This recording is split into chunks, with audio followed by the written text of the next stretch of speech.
if you're looking for a sport tourer that doesn't come with the sport tourer price tag, there's a lot of these out there, and they're really good bikes, and they're not really recognized for how good they are. Kind of the first question is like, how does a bike do at speed? What's its acceleration like? Because at that 65, 75, 85, 95, 100, whatever speed you choose to travel at, you want a little bit of guts up there to be able to maneuver around and just have fun with it, you know. I work with a lot of smaller bikes. I've traveled on a Grom. I've traveled on the KLR, which isn't a small bike, but it's a single cylinder, you know, lower compression bike, so not the fastest thing out there. So I'm very familiar with what it's like to have a bike that you have it pretty much to redline to maintain highway speeds. So when you get into a bike that is, your primary intention is for it to be able to do really, really well at those speeds and be very, very competent traveling at higher speeds, you're going to want to make sure it has some guts, and that you're not going to be having it wound all the way up just to maintain those speeds. You want to have quite a bit extra. And the Ninja 650R, this is 2011, I think it has that, absolutely. And I think it also has a very good sporty nature that dual sports and other bikes I've been riding on just don't quite have. And this is considered a intermediate sport bike, so it does, you could suspect it of lacking that, you know, being kind of dumbed down and not exactly a quick moving vehicle, but it is in the sport bike class, and it's a 650 twin. So really this bike has plenty of get up and go, more than you'd ever need if you're law abiding, and still plenty if you aren't. I mean, I've found the acceleration on this thing just to be wonderful.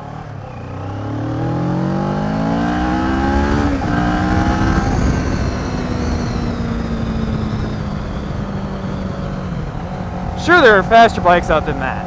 I mean, there's bikes that are way faster out there. But if you're not concerned about having the fastest or the best thing out there, and you just want something that's solid but you're not going to get bored with, and it's just a lot of fun, this thing really fits the bill. Me and my riding style, being that traveling and long distance excursions are kind of like my primary goal, this thing has more than enough like performance for that. It's very, very good cornering. I feel super secure, but at the same time, it doesn't have the lack of comfort that comes with like a super performance motorcycle. It's really the best of all worlds except for off-road. Yeah, we'll do a little pull here just to see how it is.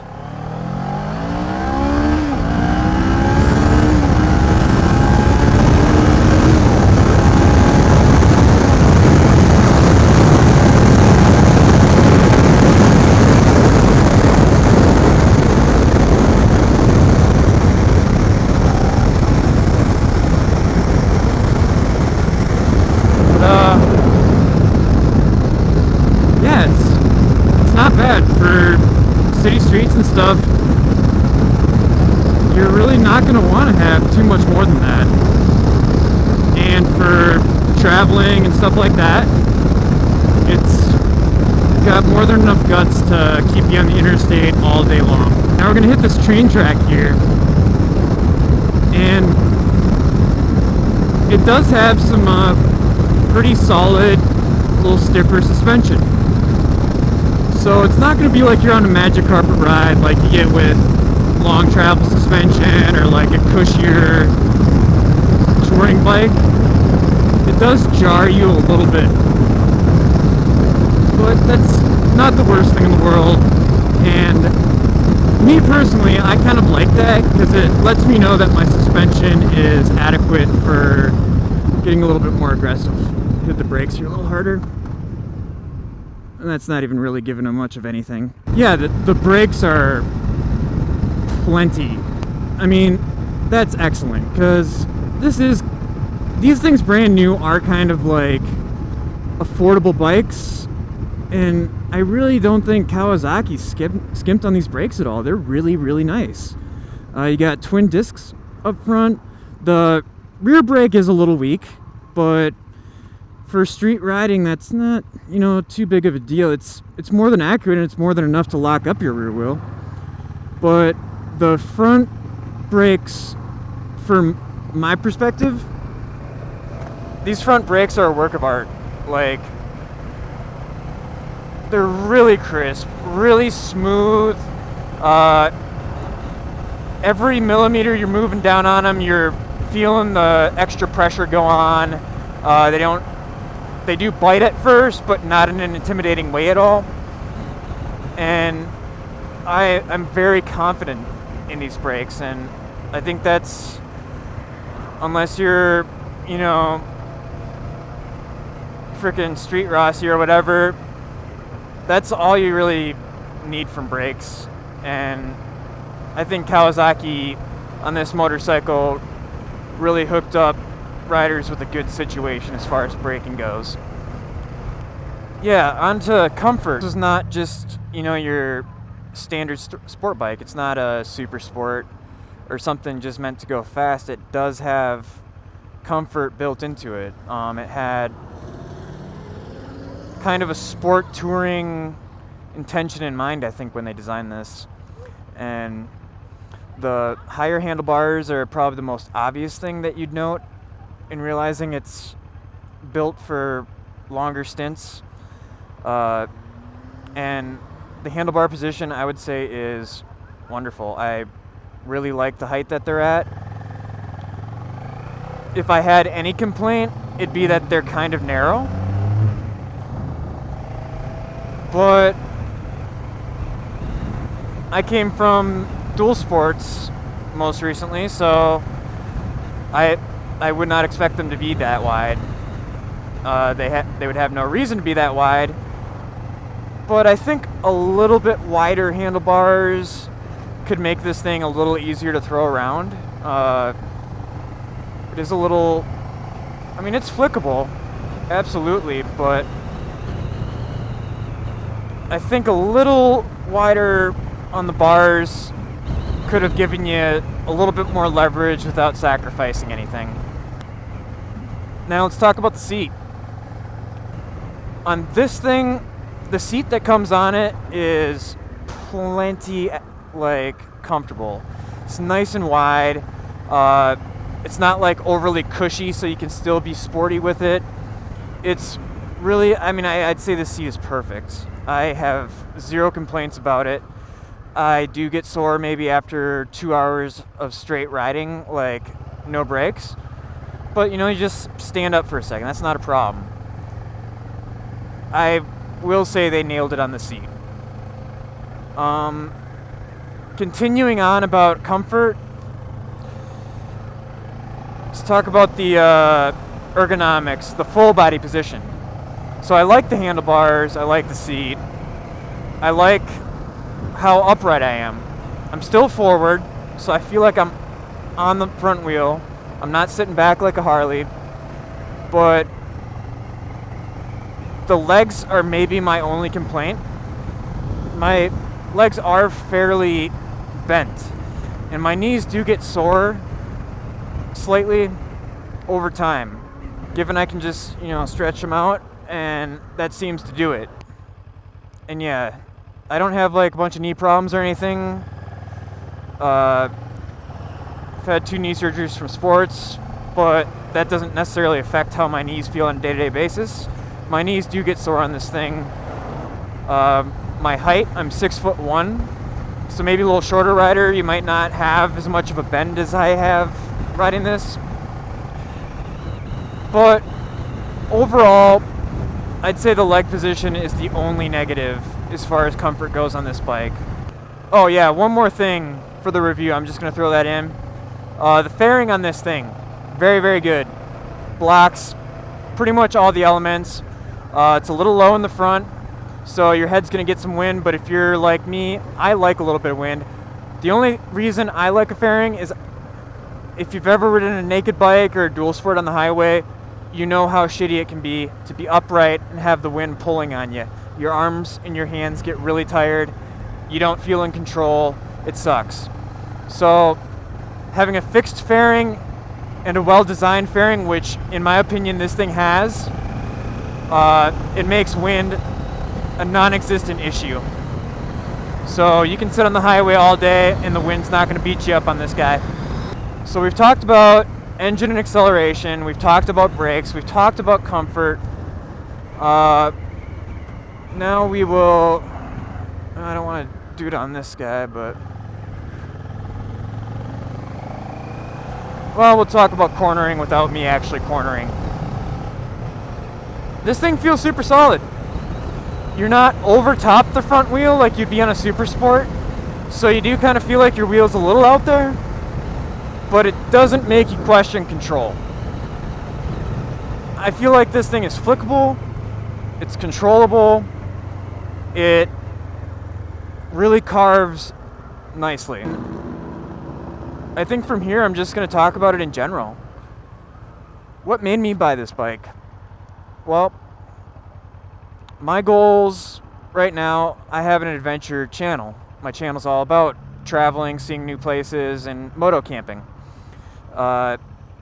And my priorities when I look for a bike are camping, like moto camping ability, I'll explain that in a second, and long distance capability.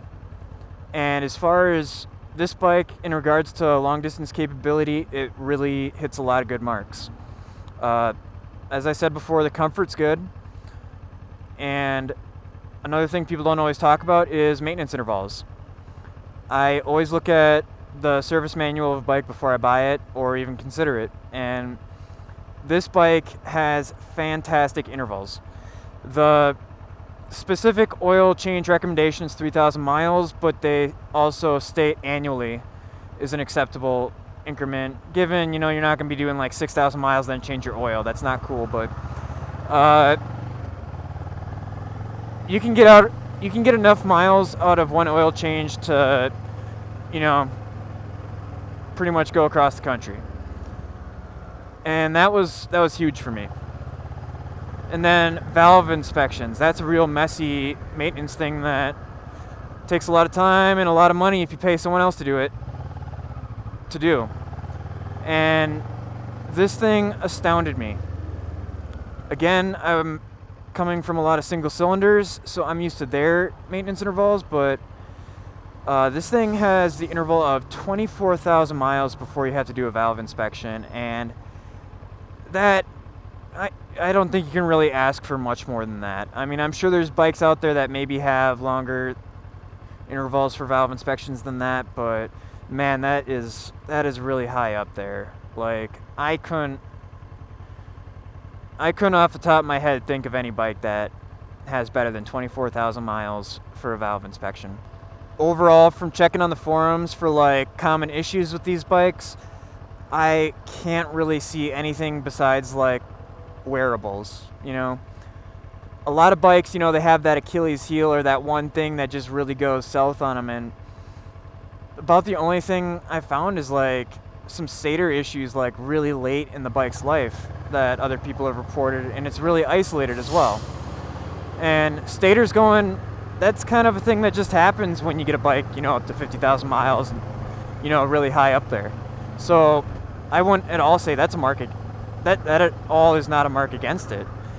This bike is really underrated as far as its reliability goes. If you take proper care of this sucker, from what I've read on the forums and my experience just like looking over all the components so far, this is a long-lasting motorcycle if you treat it right. And even if you don't treat it right, I think this thing could tolerate a lot of neglect. So, in regards to being a good travel bike, this thing is damn near perfect. Now, moto camping, that's another one of my big uses for my motorcycles. What that entails is being able to haul luggage and being able to get to campsites.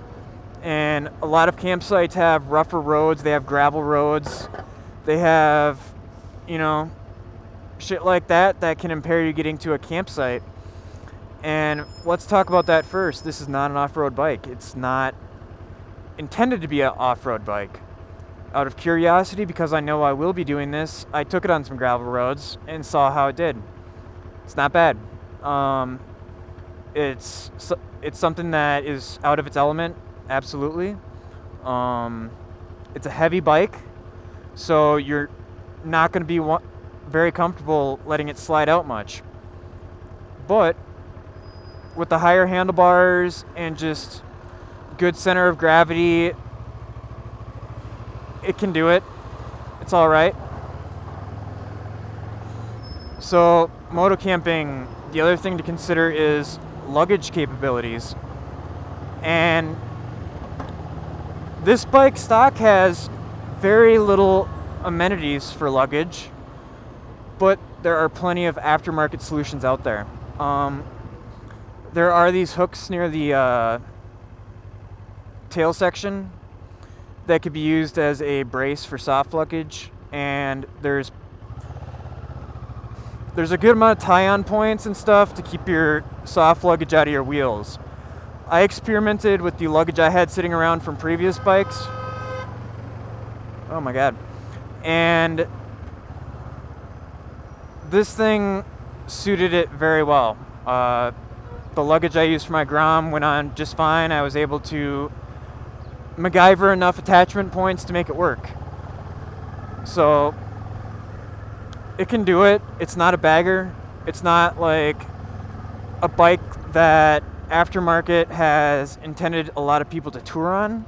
So there are limited options out there. There's the GV hard case system, which would be like the piece de resistance of luggage solutions, but that comes at a price.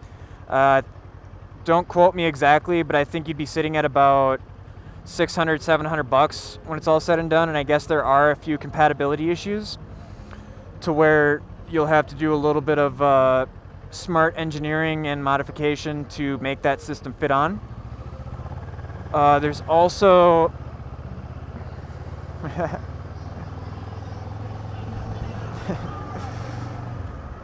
wonder if he's in the Grom squad. He's fucking killed his bike. Alright, but yeah, there's a Vipralo or something. I can't think of the name, but it's not a United States company. A little bit harder to find retailers for this company, but they sell 2 systems for this bike that you can use to get luggage on it. And that comes at a pretty reasonable cost, about $200 roughly, to get one of their systems that would make soft luggage a lot more compatible. And in the US, we kind of got screwed as far as having this be a good luggage bike, because the European models, they have grab handles built into these like empty plates right here. In the US, they just cover them right up. And it's not exactly easy to get your hands on a pair of those European grab handles. And if those were on there, I think it would be like pretty much ready to go right off the bat as far as being able to attach soft luggage. And then the final thing regarding luggage is, does it have the power to haul around all your shit on it? Absolutely it does. It's got a good amount of torque. It's got more than enough get up and go. Putting luggage on it won't really affect it at all. I already loaded it up with about 40-50 pounds of gear just to see how it did. And my only complaints were I couldn't optimally position that gear because of the lack of attachment points. But as I've said before, that's all solvable with aftermarket solutions. It is unfortunate there aren't a lot of those solutions, but they're out there. I'll just talk about this bike overall now. Or I shouldn't say overall, but just in general. This is a quality machine. It's got a really good build quality to it. It's plenty sporty if you want a sport bike that's not too crazy. It's plenty comfortable if you want a bike you can tour on. I don't know if I'd recommend this as a hooligan bike. You can get lighter bikes out there that are a little bit more spunky, I suppose. But if you're more of a laid-back rider that still likes to have fun and just wants a bike that can be with them for a long time and that can serve a lot of functions, this is an excellent choice, and I think they're extremely overrated, or underrated, I should say. You can find 650Rs on Craigslist for extremely reasonable prices. Yeah, for the price you can get these things used, and even the price you can get them new, they're really, really excellent machines. I think Kawasaki has a gem here, and just the amount of them out there, I mean, people must be interested in them, but I don't hear a lot of talk about these kind of bikes. So that makes me kind of wonder why people aren't so excited about them. Because this fit the bill for a lot of my preferences. And if the style of riding I'm talking about, of just a really solid sport bike that's kind of a jack of all trades, this is a great option to look at.